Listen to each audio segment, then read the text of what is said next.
Bless the Lord, bless the Lord, bless the Lord. We're going to continue with the word of loneliness from Matthew 27 and 46. Minister Robert Carpenter, followed by the word of human need, Minister Sandy Fields, and then a ministry and song.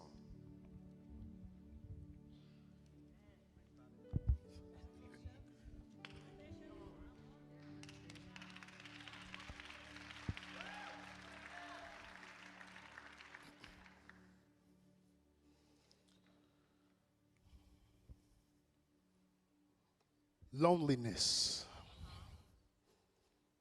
Loneliness.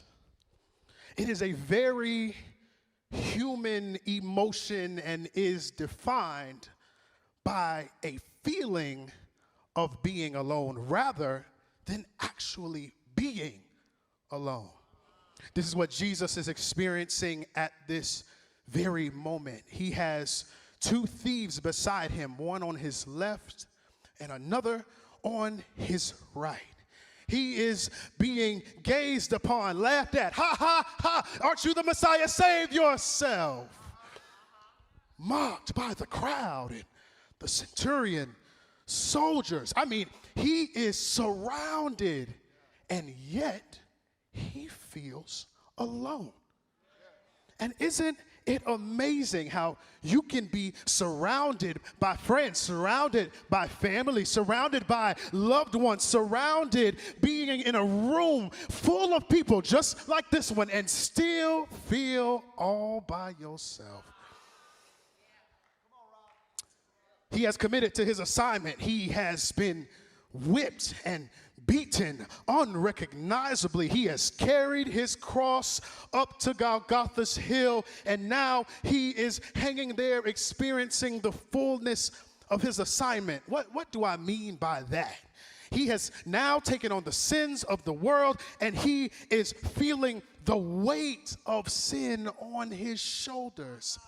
He not only was feeling the physical consequences of sin, but also the psychological, emotional, and spiritual consequences of sin, while still being committed to saving not only the ones who had mocked and ridiculed and betrayed him, but also those who will mock and ridicule and betray him in the future. And because God is not inclined to look upon sin, he turns his face away from him. He turns his face away from him. We see this example of God turning away from sin in Isaiah 59 and 2. And subsequently, Jesus cries out, looks up to heaven with a loud voice and says, Eli, Eli, lama sabachthani. That is, my God, why have you forsaken me? Simply put, to forsake, it means to leave behind, to depart from, to reject. And he was asking God, why did you leave me hanging? Why? You're my father. Why did you abandon me? Why did you leave me alone? And Jesus is writhing in pain and agony, and he is begging and pleading for an answer. Now, for many of us coming up, especially those who grew up in the church, we were taught, you don't question God. That's what the old saints used to tell us. No, baby, you don't question God. You just accept his will. But here we see Jesus asking a question. And my question to you tonight is, have you ever found yourself asking God why? You may not have used the word forsaken in your personal lament towards him, but you sure enough had some questions that you needed answers to. God, why did you let this happen to me? Why did you allow me to lose my job when I have bills to pay and mouths to feed? Why did you let me lose that relationship or lose that marriage that I prayed and fasted for? Why did you allow my children to go wayward? Why have you allowed this sickness to attack my body even when I did everything the doctors told me to do? Why have you forsaken me? I just want to know why. That's all I want to know. I don't have time. But we see in this display of the hypostatic union where Jesus, who is the Word wrapped in flesh, still fully divine, is simultaneously displaying his full humanity. And he is burdened heavily. And in this moment, he is crying out from a place of pure human despair.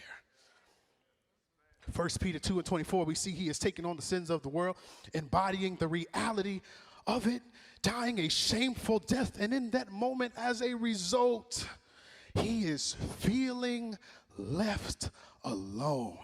Oh, but I got good news for you tonight, beloved. I said, I got good news for you tonight. Ask me what the good news is.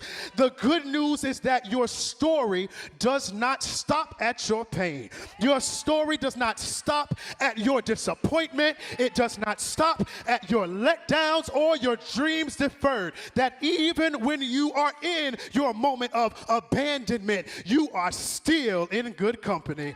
How do I know this? Psalms 34 and 18 through 19 says, for he is near to the brokenhearted, and he comforts those who are crushed in spirit. Tell somebody you're not by yourself. You're not by yourself. No, you got the wrong neighbor. Find another one. Tell them, say, you're not by yourself. Don't know who to call, but you're not by yourself.